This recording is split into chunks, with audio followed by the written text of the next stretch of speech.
ታትሞ የሚኖር ዘላለም አረንጓዴ ምድር አረንጓዴ ዓለም ተስፋን የሚሰንቅ ተስፋን የሚዘራ እንግዲህ የወረዳችን የደን ልማት ስራ ከተከላ ባሻገር ኢኮኖሚያዊ ጠቀሜታውም ላቅ ያለ በመሆኑና በተለይ ደግሞ የከሰል ምርታችን ለወረዳችንም ጭምር ትልቅ የኢኮኖሚ ምንጭ በመሆኑ ማህበረሰባችን የገቢውን እያሳደገለት ከፍ እያደረገ ኑሮ እያሻሻለበት ያለ ዘርፍ ነው። አቮካዶ ልማት ማስተከል ጀምረናል።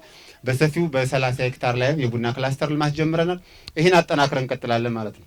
አሁን ከላይ የሚወርደው ኢኒሼቲቭ ከደን ወጣ ባለ አግባብ ፍራፍሬ ላይና አቮካዶ የቡና ልማት ላይ ማተኮር እንዳለብን ከላይ የወረደው ኢኒሼቲቭ ያመለክታል። ይህን ተግባር ይዘን እየሰራን ያለን እንግዲህ በዚህ ዓመት የወረዳችን ከ20 ሚሊዮን በላይ ችግኞችን አፍልቷል።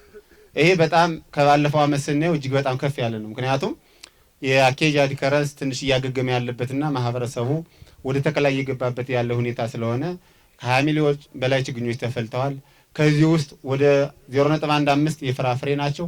ወደ 6 ሚሊዮን የሚሆኑ የመኖና የሳር ዝርያዎች ናቸው። ይህን ጥቅል ስናደርግ ከ20 ሚሊዮን በላይ ችግኞች ተፈልተዋል ማለት ነው። ይህን ስናደርግ ወደ 2170 ሄክታር መሬት አዘጋጅተናል ማለት ነው።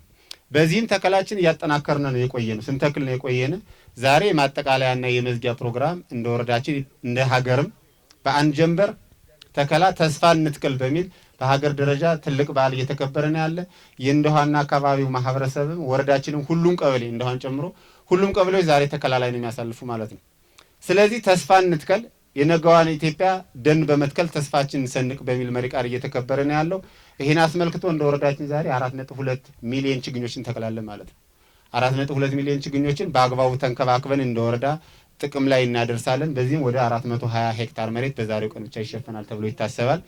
ይህን አስመልክተን ዛሬ በእንደውሃ ቀበሌ በአዳታ ውሃ ተፋሰስ ላይ የአንድ ጀንበር ወረዳዊ በዓል እያከበርን ነው የምንገኘው። ሁላችሁም ለዚህን በዓል እንኳን አደረሳችሁ በድጋሚ